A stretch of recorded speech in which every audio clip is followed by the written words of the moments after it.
Hello again to another Agricolor React. And today we'll be watching the tangy spice that makes everything taste better from Middle Eats.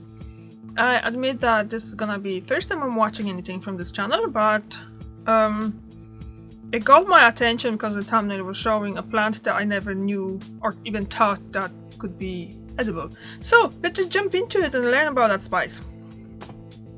You are seriously missing out if you aren't using this top tier spice when cooking.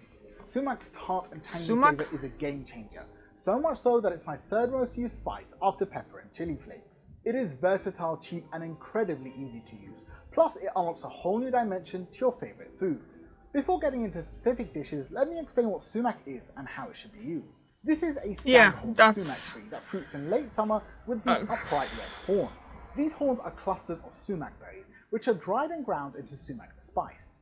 They're pretty distinctive trees that are found. Can't believe it, there were so many of them growing when I was a kid.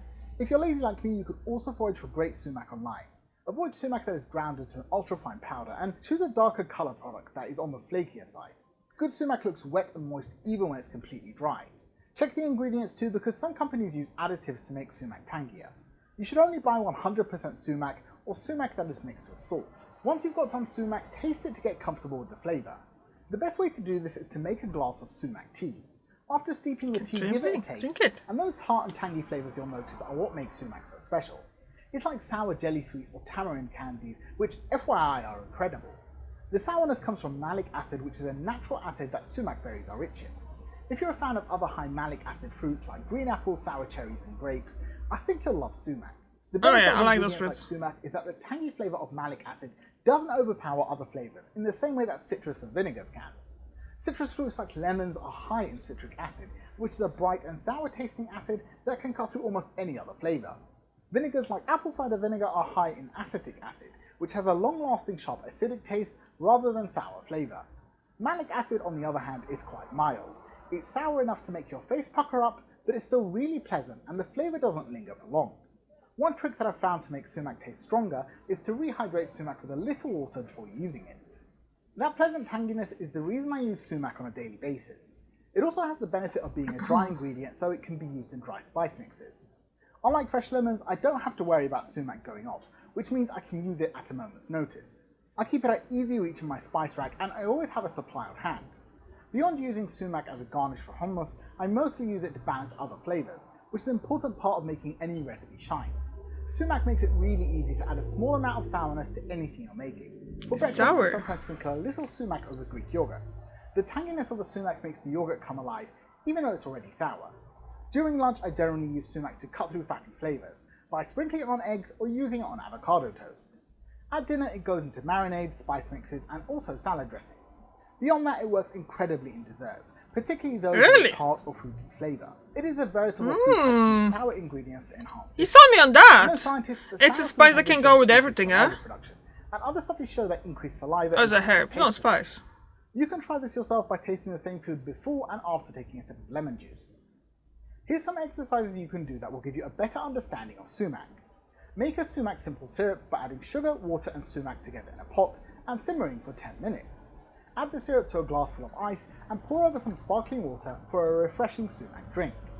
This here is a sumac fruit compote that you can make with any fruit. I slice some peaches into small cubes, then place them in a pot with a splash of water to cook over medium heat. I also added in some sugar and plenty of sumac. After simmering for about 10 minutes, I was left with a wonderful compote that is incredible to say the least. Once cooled, serve it over yogurt or plain ice cream, and for a decadent option, cheesecake.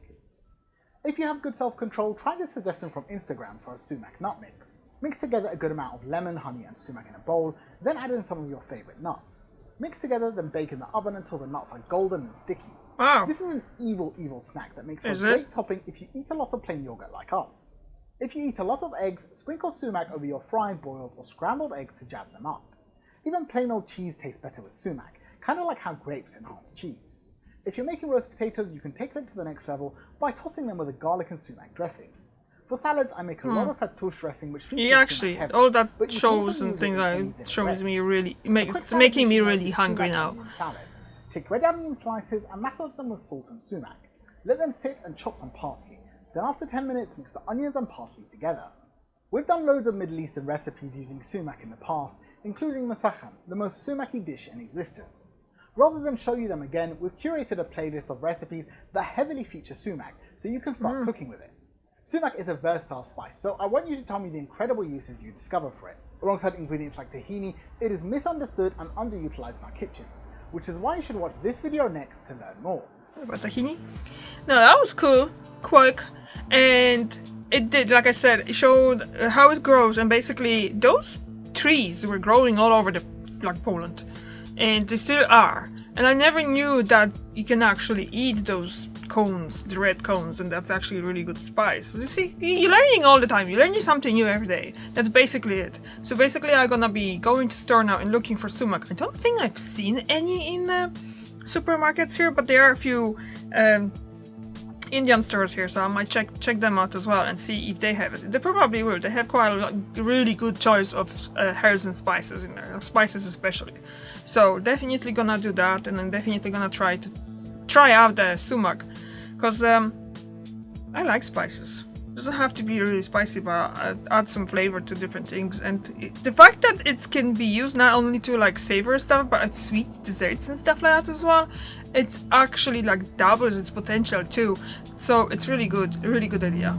Thank you very much for watching, and if you want to learn more about sumac and check out all those things, there's a link in the description to the original creator of that video, to the Middle Eats, and just go check out that playlist, because that playlist looks interesting. Alright, thank you very much for watching. Bye!